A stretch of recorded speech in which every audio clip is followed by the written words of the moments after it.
Welcome to another Founder Wisdom podcast with Bir Hall. Today with us, he's a SaaS builder, co-founder at ChurnKey, Subtitle, which is a startup that I used before. He's also an angel investor and started a whole bunch of companies, which we're going to talk about today. Baird, welcome to the pod. Tell me a bit more about yourself and about ChurnKey. Hey Charles, thanks for having me. I've been building SaaS products for about 8 years now. My partner Nick and I got started initially building a social audio network that didn't pan out, but it turned into a podcast marketing software for sharing audio, a video captioning and editing platform, and both of those SaaS products were all driven by inbound freemium style growth. And we got really good at growth, which meant that we spent all of our time fighting churn because we were a low $20, $30 a month product selling to individuals and consumers. And they churn at a very high rate. So after years and years of fighting churn to try to get our company valuation up, we learned a lot about dealing with churn at scale and dealing with high volume subscription businesses. And a lot of the internal tools that we built, we took those and packaged them together into ChurnKey. And so now full time, we work with high volume subscription businesses to help them retain more customers through our retention platform. So I think that's the quickest 8 years. I think that's the quickest I can sum up 8 years of entrepreneurship right there. Why building SaaS? Why not real and invest in real estate? I personally love the creative side of entrepreneurship, and it's in the SaaS is one of the best places where you can build as you go, and you can change, you can tear down, you can rebuild, you can change. So it really, in my opinion, enables you to be as fully creative as you want because there's no rules when it comes to what you want to build. The only rule is our customer is going to pay for it, and is it going to bring them value? So that's personally why I love the software space. I would love to work in a more like B2C app driven consumer environment, but those businesses are just a lot tougher when you're selling just to individuals. So we've kind of found a really nice happy medium working with SaaS businesses that still have the high volume, are still a lot of fun and unpredictable, but still need a lot of operations to make sure that they're running smoothly. And you sold your first business in 2016. Tell us a bit more about that one. Yeah, so we started Wave, which was started as a really simple tool for taking audio clips and putting them on social media. We were the first ones one of the first ones to figure out how to kind of turn an MP3 into an audiogram for Instagram. And we built a little product around that. And there were, at the time when we launched that, there was about 200,000 podcasts out on Apple. And now there's well over 2 to 3 million. So we were very lucky that we built a tool that podcasters really wanted to use in the early days. And as podcasting grew and podcasters were looking for ways to promote their show and differentiate, it became really popular, and we reinvested in it. And we grew that to a little over 1 million in annual recurring revenue, and then sold it in a seven-figure deal, which was great. We sold it in 2021. We actually sold that to be able to focus on ChurnKey. So that was a wild 4 or 5 years, and it was really our first product that kind of took off and turned into a legitimate business. Interesting. And okay, so Wave, UTalk was your first one also, which is Yep. interesting. Subtitle, which is very much, or was at least in my opinion, the best subtitle app for quite a while, was super obvious. A bunch of Mhm. people used it. How do you get your startup ideas? How do you validate product market fit? I like to we get the ideas by talking to potential customers and watching the market for trends and looking for what consumers and individual marketers and social media creators are doing on social media, and then just evaluating the competitive landscape and seeing what's missing. That's kind of how we generate our assumptions of what we want to build.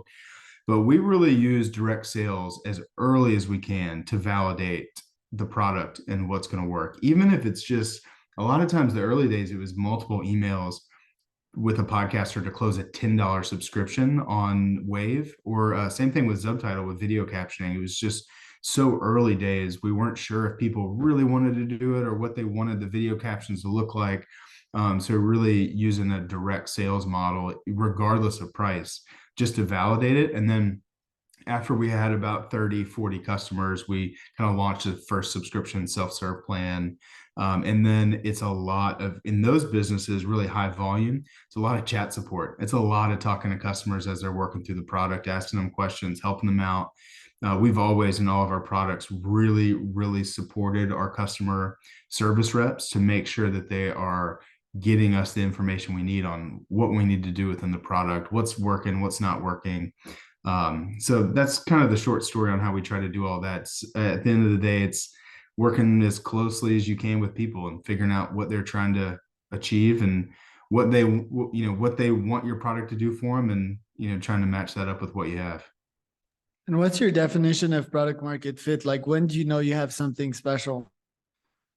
That's a good question. I mean, we've always talked about, we know that now we've done it enough times that when you start a company, it feels like you're pushing a boulder up a hill for a long time. You get a lot of little wins here and there, but for the most part, it's a lot of manual pushing. So the best explanation I have is when you start getting pulled and you're not having to do all of the pushing and the reaching out and following up to customers, but customers actually start pulling you in a specific direction. I wish I had a little bit more of a technical definition of that, but really when your inbound marketing picks up and customers start buying your product with not much of your help and are able to be successful, that's when we generally realize that we've got pretty good product market fit. And then it's time to, push growth, push new features, and get feedback on that, and, keep the cycle going. With ChurnKey, why wouldn't Stripe provide these anti-churn services? That's a really good question. So, yeah, a little backstory there. So we're Stripe partners, and we have been since we started the company. And Stripe's awesome. We love them. They've got an incredible payment processing platform. And I guess the short answer is they do, to a small degree. We really niche focus on customers with very, very high volume. So we're talking, tens of thousands subscribers, sometimes tens of thousands canceling in a month, to where it is well worth their effort to have more features on top of what Stripe offers, because a small percentage point of churn makes a big difference for those large high volume customers. So really what we do is take some of the Stripe's built-in retention offerings that they have, and we just go very, very deep on them. We make them much more customizable, much more automated. We've got a lot of AI churn prediction that runs behind the scenes to make our solutions more accurate. So it's really just an area of focus where these customers, they do need more than what Stripe offers. Right. And the revenue model here, I see it starts at 250. Bunch of people must be subscribing to the 400 version. Why so low as a price point? By the way, at first I thought it was like an agency, a churn agency. Then I thought, oh, it's a software, and the website is beautiful. By the way, it really communicates stuff well. But why so low? And why not charge like a percentage of the churn you have potentially saved them? Yeah, that's a good question too. So I would say pricing's been our biggest challenge at ChurnKey. And one of the reasons for that is because it would be great if we could just simply charge a percentage of churn. And that's what we started with early on, a performance-based model. But what we found is that it really slowed down the sales process, because customers would really get into the details and weeds of forecasting and projecting, and they would kind of lose sight of the product and the other things it can do. So it really slowed down the sales process. And we also found it wasn't a good customer experience for pricing to go up and down drastically, based on their seasonality. So what we do is, what has worked really well for us is a sales-driven custom pricing approach, which isn't really reflected well on the website because it is so custom. We work with all of our customers one-on-one on pricing, and it just works better because some B2B customers have lower volume, higher price points. So a couple of customers for them is worth ChurnKey's price in a month, where we have some customers that are selling $7 products with 10,000 subscribers canceling a month, and that price is just, it's apples and oranges. So we've just been doing custom pricing, something we've been learning and iterating on, and have now gotten into a really good, we do a combination of volume and performance driven pricing. You kind of blend the two together. Now showing that on the website is a little tough, but it works well when we're direct one-on-one with the customer. So approx how much customers do you have right now, and what is your main method of acquisition? We have we just crossed 200. I think we're over 200 customers now, and our primary we have a few different lead acquisition channels. We do a lot of outbound, and surprisingly has been working for us lately. So we have a BDR full time on staff, and he does very targeted, very specific outreach to cold targets. We do a lot of content marketing. We have a podcast internally that helps drive a lot of content marketing. And then really one of our best lead gens is with our partnerships. So we work with multiple payment providers, including Stripe, who's the most well-known. And we work really closely with their team to make sure that our partnership's in a good place. We're listed in multiple directories of theirs. A lot of customers find us that way. That's where most of our inbound comes from. Your churn, what does it look like?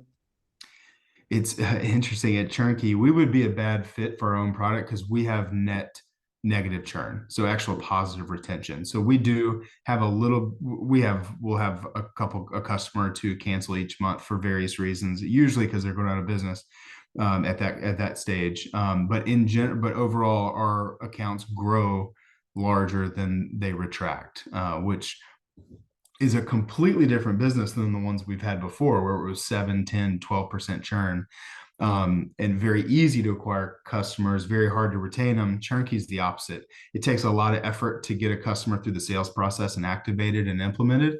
But once they are, not only do they stay around, they grow and become larger accounts for us. So I think we're positive 1.5% churn right now. And what does that mean, quite literally, for the audience that is not familiar with the textbook definition of churn?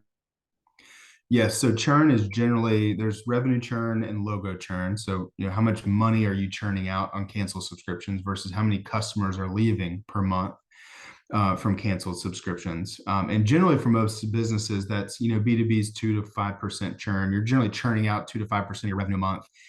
Consumer products are higher than that. And then kind of the holy grail in SaaS is to have a business where your accounts are growing in price to the point where it is more than what you churn out each month. And that is called having either net positive retention or net negative churn. You kind of hear it a few different ways, but it's the idea of, and kind of the beauty of having that is, next month we cannot close a new deal and our MRR, monthly recurring revenue, would still grow even if we didn't bring in a new customer, because our existing ones are growing more than they're leaving.